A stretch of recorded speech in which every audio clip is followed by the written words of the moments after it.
बच्चों, आज हम चर्चा करेंगे विभाज्यता की। जैसा कि एक कॉमन प्रॉब्लम बच्चों में देखी जाती है कि जब वह लस या मस ज्ञात करते हैं तो दी गई संख्या किस संख्या से विभाज्य है।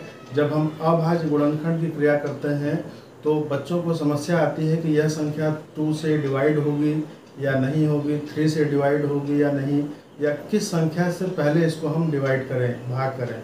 तो इन सब का समाधान है विभाज्यता की जांच।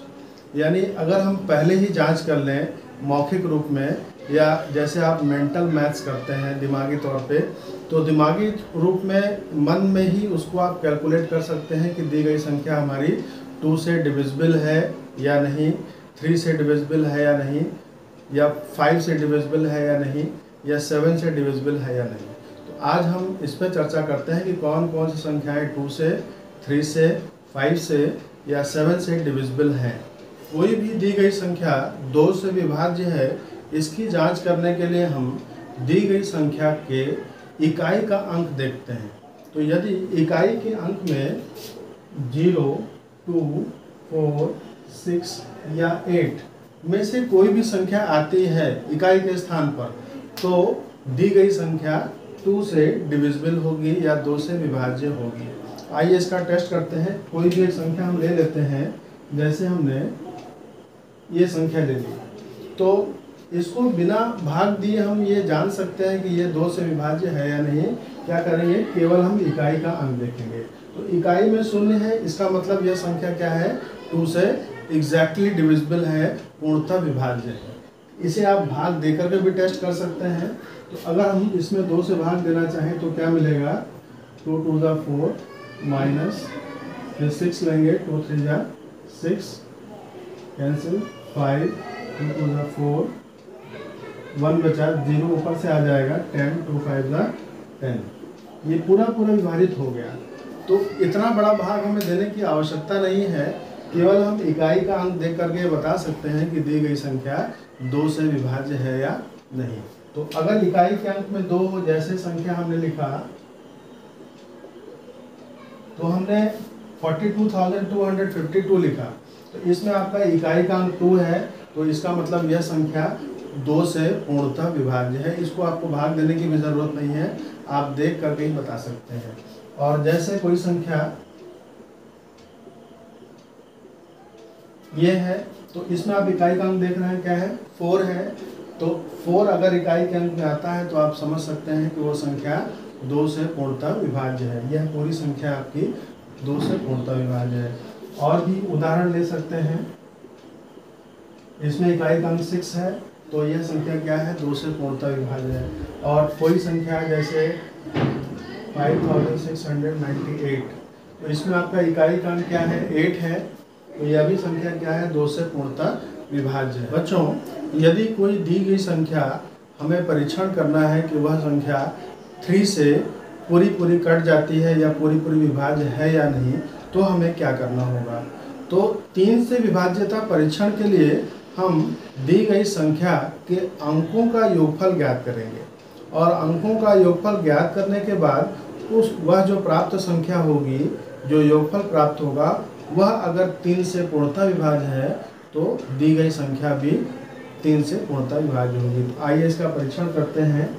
तो जैसे हमारे पास एक संख्या है 729, और हमें इसका टेस्ट करना है कि ये 3 से पूर्णतः विभाज्य है या नहीं, तो हम क्या करेंगे, इनके अंकों का योगफल ज्ञात करेंगे। इसमें अंक आपके 7 है, 2 है और 9 है, तो 7 + 2 + 9 यहाँ पर हम करेंगे तो क्या मिलेगा, 9 + 2 11, 11 + 7 18, यानी 18 मिल गया।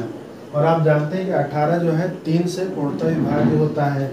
आप इसे भाग दे करके देख भी सकते हैं, 3 6 18।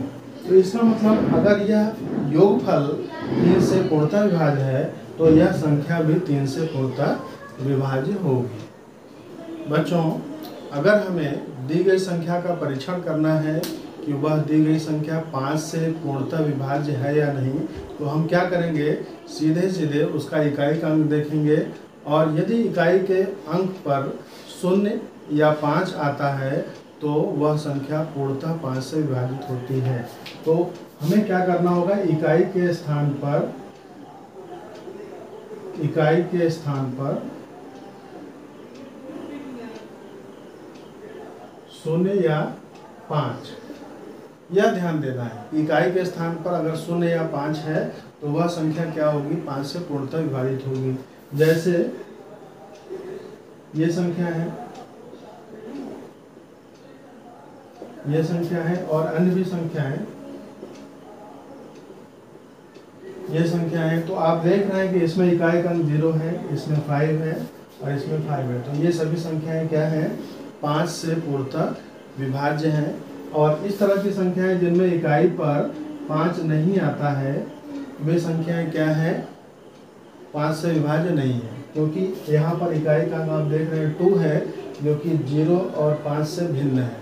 तो हम ये कह सकते हैं कि यह संख्या क्या है, 5 से पूर्णतः विभाज्य नहीं है। बच्चों, कोई भी संख्या 6 से विभाज्य है या नहीं, इसकी जांच करने के लिए हम क्या करेंगे कि दी गई संख्या यदि 2 से और 3 से दोनों से पूर्णतः विभाज्य होगी तो वह संख्या 6 से भी पूर्णतः विभाज्य होगी।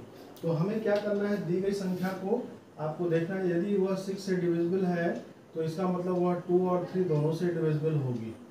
ठीक है, तो 6 से डिविजिबिलिटी टेस्ट के लिए आपको यह देखना होगा कि वह संख्या 2 से भी पूर्णतः विभाज्य है और 3 से भी पूर्णतः विभाज्य हो। तो जैसे हम कोई भी संख्या ले सकते हैं, जैसे 127 हमने ले लिया। अब हमें इसे चेक करना है कि यह 6 से पूर्णतः विभाज्य है या नहीं। तो पहले हम चेक करेंगे कि 2 से डिविजिबल है कि नहीं। तो 2 से विभाज्यता हम कैसे चेक करते हैं, इकाई के स्थान पर 0, 2, 4, 6 या 8 आना चाहिए। तो यहाँ 7 है, इसका मतलब ये क्या है, 2 से विभाज्य नहीं है। अब 3 से विभाज्यता के लिए हम क्या करते हैं, संख्याओं का योग, संख्या में दिए गए अंकों का योग ज्ञात करते हैं। यानी 1 + 2 + 7 अगर हम करते हैं तो 7 + 2 9 + 1 10। तो क्या 10 3 से डिविजिबल है? ये 10 जो है 3 से डिविजिबल नहीं है। इसका मतलब 127 6 से डिविजिबल नहीं होगा। यानी कि 127 जो है 6 से पूर्णतः विभाज्य नहीं है। इसे आप भाग करके भी दे सकते हैं कि 127 को हमने क्या किया, 6 से भाग दिया, 6 2 जा 12 और माइनस करने पर ये कट गया, 7 हमने लिया, 6 1 जा 6 और 1 आपका अवशेष यहाँ बच जाता है। तो इसका मतलब क्या हुआ कि 127 आपका 6 से पूर्णतः विभाज्य नहीं है। अब हम दूसरी कोई संख्या लेते हैं, जैसे हमने ले लिया 729। अब 729 को हमें चेक करना है कि क्या ये आपकी 6 से पूर्णतः विभाज्य है या नहीं। तो आप पहले देख रहे हैं कि यहाँ पर 9 है, इसका मतलब इकाई के स्थान पर 9 होने का मतलब कि यह संख्या 2 से विभाज्य नहीं है। तो जब यह संख्या 2 से विभाज्य नहीं है तो 3 से अगर विभाज्य होती भी है तो वह संख्या 6 से विभाज्य नहीं होगी, क्योंकि इन दोनों से ही उसकी विभाज्यता होनी चाहिए। तो जब यह 2 से विभाज्य नहीं हो रही है तो आप 3 से विभाज्यता नहीं चेक करें तो भी कोई दिक्कत नहीं है। यानी सीधे सीधे आप कह सकते हैं कि यह संख्या 6 से डिविजिबल नहीं है। तो इस प्रकार से कोई भी संख्या यदि 2 से पूर्णतः विभाज्य है और 3 से पूर्णतः विभाज्य है तो वह संख्या 6 से भी पूर्णतः विभाज्य होगी।